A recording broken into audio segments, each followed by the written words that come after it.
Chapter 7. On my return, I found the following letter from my father.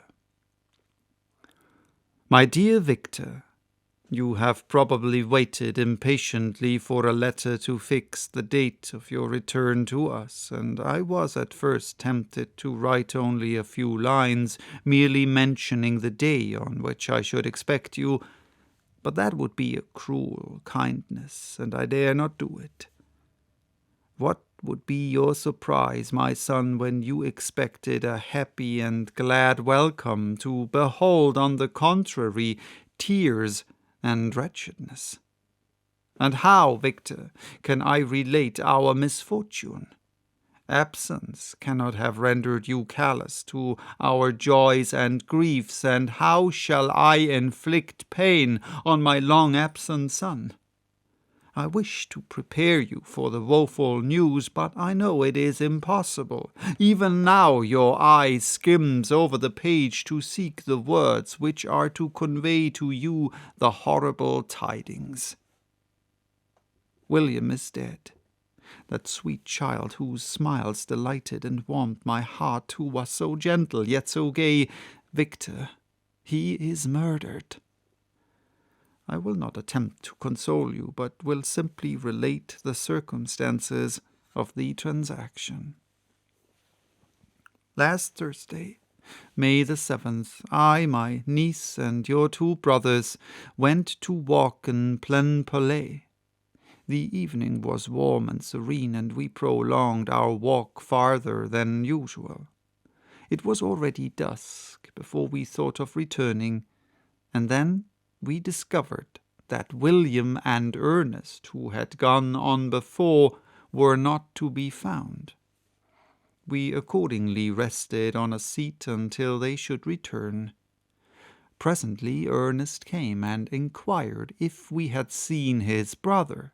He said that he had been playing with him, that William had run away to hide himself, and that he vainly sought for him, and afterwards waited for a long time, but that he did not return. This account rather alarmed us, and we continued to search for him until night fell, when Elizabeth conjectured that he might have returned to the house.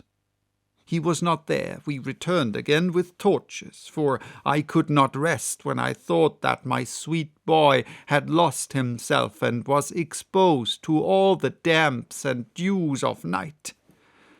Elizabeth also suffered extreme anguish. About 5 in the morning, I discovered my lovely boy, whom the night before I had seen blooming and active in health, stretched on the grass, livid and motionless. The print of the murderous finger was on his neck. He was conveyed home, and the anguish that was visible in my countenance betrayed the secret to Elizabeth. She was very earnest to see the corpse. At first I attempted to prevent her, but she persisted, and entering the room where it lay, hastily examined the neck of the victim, and clasping her hands exclaimed, "O God, I have murdered my darling child." She fainted, and was restored with extreme difficulty. When she again lived, it was only to weep and sigh. She told me that same evening William had teased her to let him wear a very valuable miniature that she possessed of your mother. This picture is gone, and was doubtless the temptation which urged the murderer to the deed.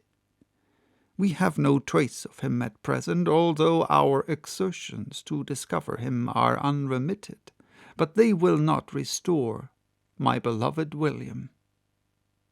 Come, dearest Victor, you alone can console Elizabeth.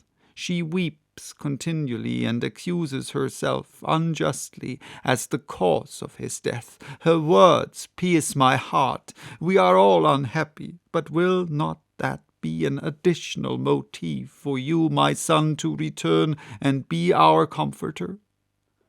Your dear mother, alas, Victor, I now say, thank God, she did not live to witness the cruel, miserable death of her youngest darling.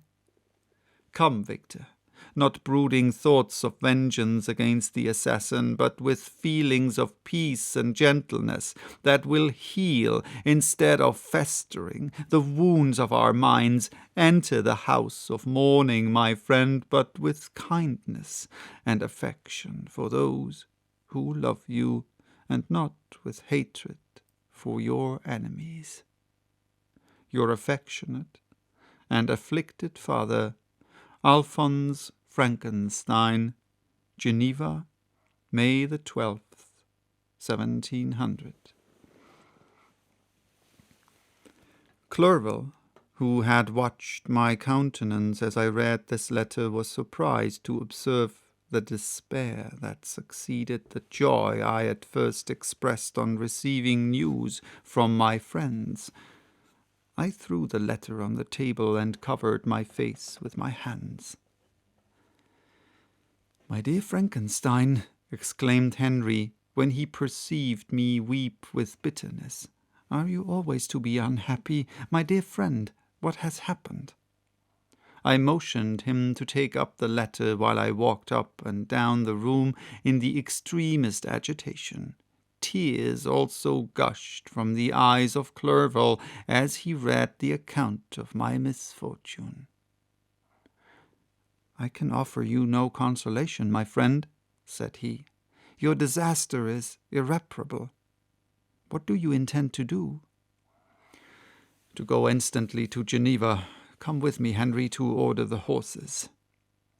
During our walk, Clerval endeavored to say a few words of consolation.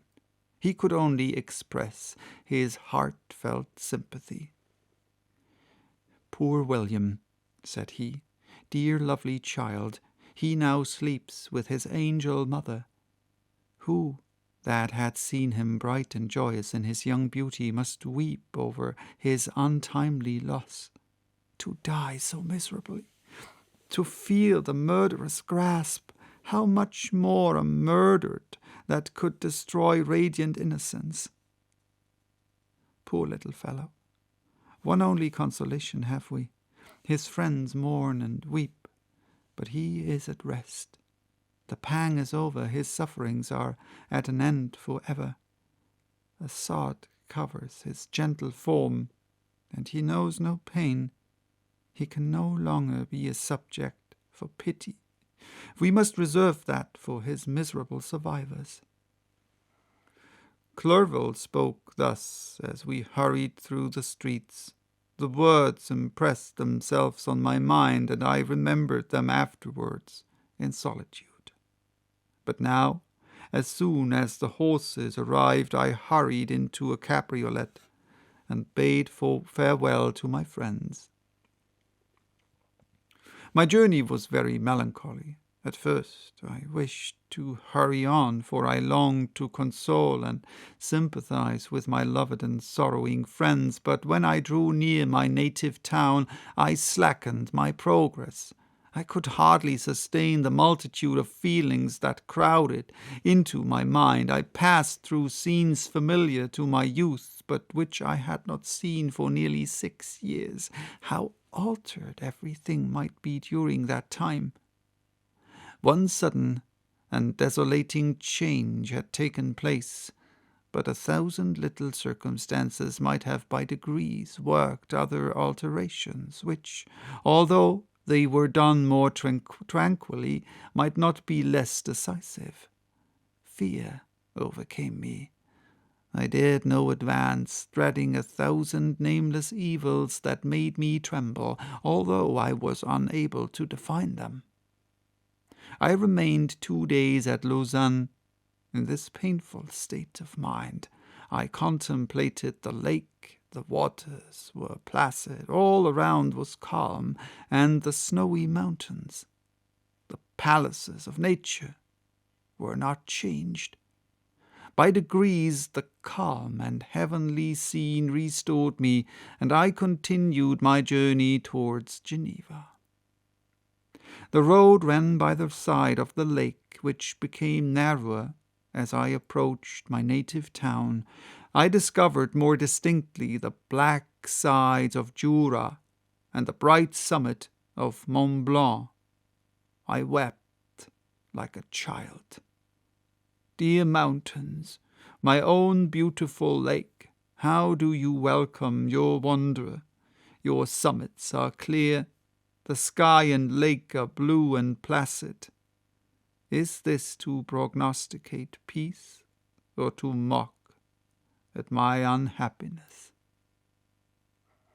I fear, my friend, that I shall render myself tedious by dwelling on these preliminary circumstances. But they were days of comparative happiness, and I think of them with pleasure.